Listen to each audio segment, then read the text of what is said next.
cómo actúa Dios y el demonio en nosotros según San Ignacio de Loyola. Según San Ignacio, Dios o el demonio obran diversamente en nuestras almas, según nuestras propias disposiciones espirituales, pues el demonio sabe cómo tentar a cada quien y sabe cómo salirse con la suya, pero con todos trata diversamente, porque hay diversos tipos de católicos según la fisonomía que nos da en sus ejercicios espirituales, los que van a los tumbos en la vida espiritual y los que van ya más encaminados. Para los que van de pecado mortal en pecado mortal, San Ignacio enseña unas reglas que él titula en el marco de su libro Las reglas para la primera semana, o mejor dicho, reglas de discernimiento para quienes están haciendo ejercicios espirituales y se encuentran en la primera semana de los mismos. Pero no hace falta hacerlos. Las semanas también se hallan en ciertas etapas de nuestras vidas, aunque también es muy recomendable hacer ejercicios espirituales. Entonces, ¿cómo actúa Dios con ellos y cómo el demonio? Esto es lo que el santo de Loyola nos indica. 1. El demonio propone siempre placeres aparentes, para nada sutiles, diríamos que hasta burdos, al goloso, la gula, al lujurioso, la impureza crasa, al avaro, el hacerse con más y más dinero. Diríamos que pone esa trampa que uno hace desde chico, con un palo y un lazo, clavados en la tierra, llamados cazabobos, mientras que el Espíritu Santo obra al contrario. 2. El Espíritu Santo, que es el santificador por excelencia, punza el alma, trayendo remordimiento a la conciencia, pinchándola para mostrarle que esa no es la vía por la que llegará a Dios. Cuando el que avanza a los tumbos, pero avanza, logra adelantar en unos pasos, es cuando entonces Dios le da ánimo y fuerzas, otorgándole incluso lágrimas de dolor, inspiraciones y hasta quietud en el alma por la satisfacción del bien obrar. El demonio, por su parte, que anda rondando como león rugiente, intenta entristecerlo, haciéndole imaginar razones falsas. ¿Cuánto tiempo aguantarás haciéndote el santo? ¿Acaso te has convertido ahora en un cura o en una monja? De ese tipo de emociones surgirán en el alma diversos movimientos que San Ignacio llamará consolación o desolación en el ámbito espiritual. Y notemos que no se refiere aquí a consuelos sensibles, sino espirituales, por lo que no siempre irán de la mano con nuestra sensibilidad. Veámoslas para poder identificarlas en nuestras propias almas.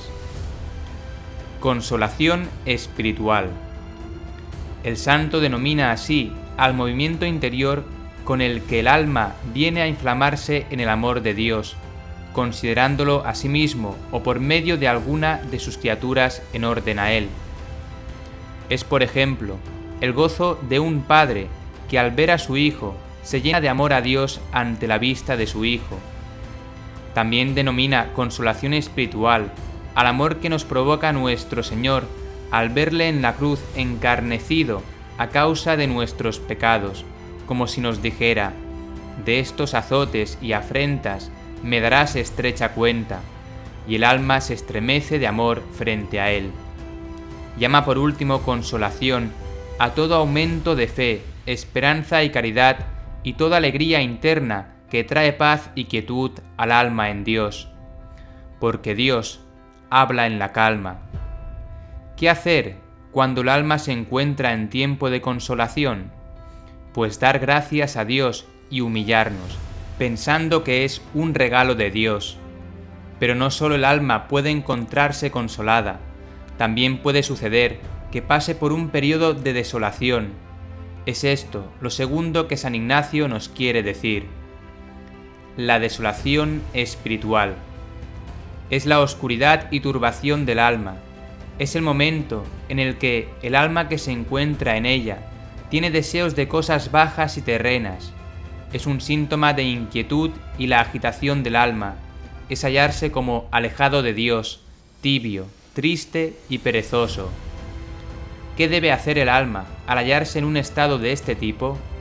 Es una regla de oro que en momentos como estos no se debe hacer mudanza, es decir, no deben cambiarse los propósitos y determinaciones que uno tenía cuando se encontraba en un estado de calma, porque así como en la consolación nos guía y aconseja más el buen espíritu, es decir, Dios, en la desolación nos aconseja el demonio o nuestra propia naturaleza caída. ¿Qué hacer entonces durante este tiempo? Sirve mucho el hacer lo contrario a lo que el mal espíritu nos sugiere. Si la tibieza me lleva a no rezar, pues reza un poco más. Si a no analizar la conciencia, pues hacer un pequeño análisis de mi alma. Si a no ayunar, ayunar. No se trata de un estoicismo irracional, sino de dominar el caballo, dominar la fiera que tenemos dentro por medio de las potencias más altas que tenemos. Por ejemplo, estando consolado, viendo mi fin último, etc., me había propuesto hacer una media hora semanal de adoración al Santísimo Sacramento, pero ahora la tibieza me inclina a no hacerlo, pues entonces iré 40 minutos. Es momento de crecer en paciencia, que implica padecer, y pensando que este estado pasará, por la gracia de Dios, si pongo los medios necesarios. Pero uno podría preguntarse, ¿por qué podemos caer en la desolación espiritual? Las respuestas que da San Ignacio son claras. La primera razón es a causa de nuestra tibieza, pereza o negligencia en las cosas del alma.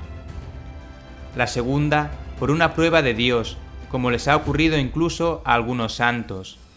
La tercera, para que entendamos que si pusimos todos los medios, no es por mera fuerza nuestra el tener devoción crecida, amor intenso, lágrimas ni consolación espiritual alguna. Todo es un don de Dios. Como no es raro el pasar por momentos de desolación, San Ignacio da algunas soluciones para saber cómo obrar cuando uno se encuentra en este estado. En primer lugar, hay que saber que en tiempo de desolación, el mal espíritu, el espíritu mundano, se hace como mujer.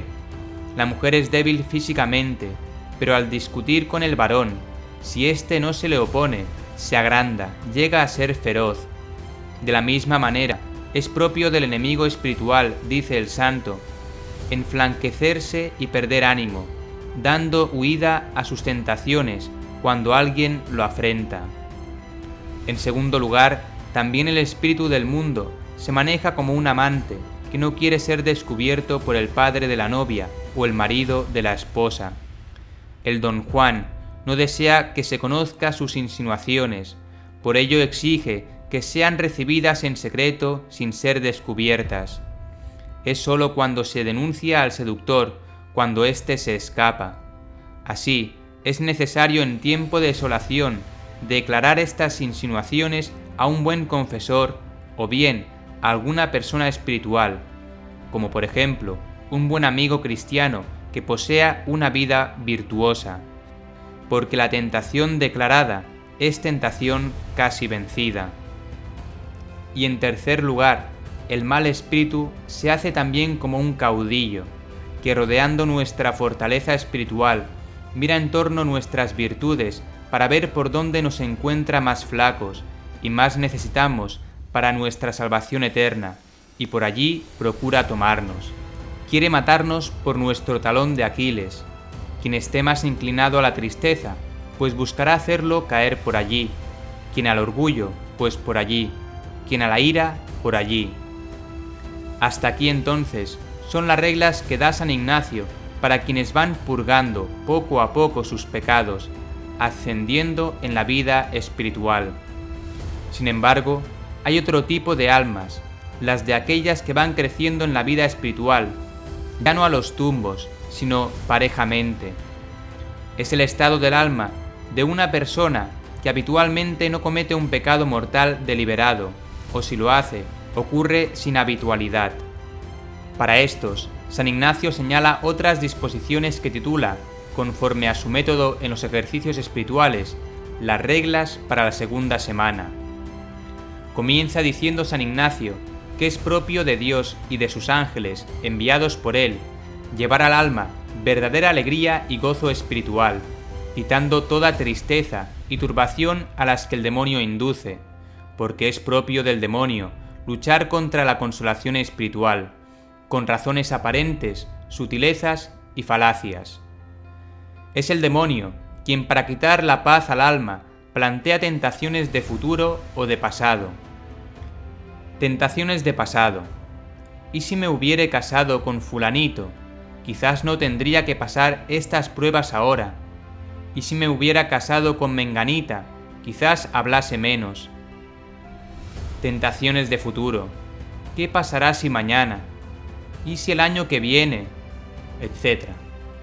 Es propio, y esto es importantísimo, tener en cuenta que el demonio es un ángel, y por ende más inteligente que nosotros. De allí que sepa disfrazarse de ángel de luz, para intentar entrar al alma con devoción, para después salirse con la suya. Es decir, es propio del mal espíritu, en estos casos, traer buenos y santos pensamientos al inicio, para luego, poco a poco, procurar salir del alma con engaños y perversas intenciones. Pongamos un ejemplo. Una madre de familia que con la mejor de las intenciones desea hacer apostolado en una parroquia, ayudando en la liturgia, en la catequesis, etc. ¿Qué mejor obra que esta? Sin embargo, se pasa horas en la parroquia y desatiende a su marido y a sus hijos. O al revés, un padre de familia que, afiebrado por el trabajo, cree que es pérdida de tiempo rezar con sus hijos, jugar con ellos, escucharlos, etc. Otra, un sacerdote que en vez de atender a sus enfermos, cree que es mejor quedarse rezando durante horas frente al Santísimo. Otro, un jefe católico que posee una secretaria pagana y para catequizarla se queda con ella, le habla, le explica la fe durante horas, días, la invita a comer. En fin, empezó con una buena intención, pero terminó en otra cosa. Es que hay un momento para todo, y hay personas para todo, porque Dios no es comunista. Por ello, a algunos les pide una cosa y a otros otra. Es de oro la regla entonces que deba advertirse mucho todo el transcurso de nuestros pensamientos, es decir, si el principio, el medio y el fin han sido buenos e inclinados a todo bien, pues es señal de que esas mociones han sido del ángel bueno. Si en el transcurso de esos pensamientos se termina en algo malo o distractivo, o menos bueno que la que el alma estaba dispuesta a hacer, o la inquieta o le turba el alma quitándole la paz, la tranquilidad y la quietud que antes tenía, entonces será clara señal de que allí procedió el mal espíritu. Es importante, cuando el enemigo fuese descubierto, analizar nuestra historia, es decir, el discurso de nuestros pensamientos, y cómo poco a poco el mal espíritu procuró hacernos descender de la suavidad y gozo espiritual en el que estaba el alma hasta su intención depravada. Por último, otra regla de oro para este tipo de almas es los que proceden de bien en mejor. El buen ángel toca a la tal ánima dulce, leve y suavemente, como gota de agua que entra en una esponja, y el malo toca agudamente y con sonido e inquietud, como cuando la gota de agua cae sobre la piedra. Y a los que proceden de mal en peor, tocan los sobredichos espíritus de modo contrario. El ángel malo como gota en esponja y el bueno como gota en piedra, porque al ser similares sus mociones, entran naturalmente por estas disposiciones del alma, como estrépito y perceptiblemente, o como una casa propia y de puerta abierta. Para las almas que se encuentran en este estado, es importante recordar lo que San Ignacio nos dice. 1. Solo es de Dios consolar el alma. Con causa puede consolar el alma tanto el ángel bueno como el demonio. El ángel bueno para nuestro provecho, pero el ángel malo para dañarnos. 2. Cuando la consolación es sin causa, dado que viene de Dios, debe uno con mucha vigilancia y atención mirar y discernir el tiempo siguiente a la consolación, porque muchas veces, en este segundo tiempo, por su propio discurso, o por el buen espíritu, o por el malo, forma diversos propósitos y pareceres, que no son dados inmediatamente de Dios nuestro Señor, y por tanto, es necesario examinarlos bien antes de ponerlos en práctica.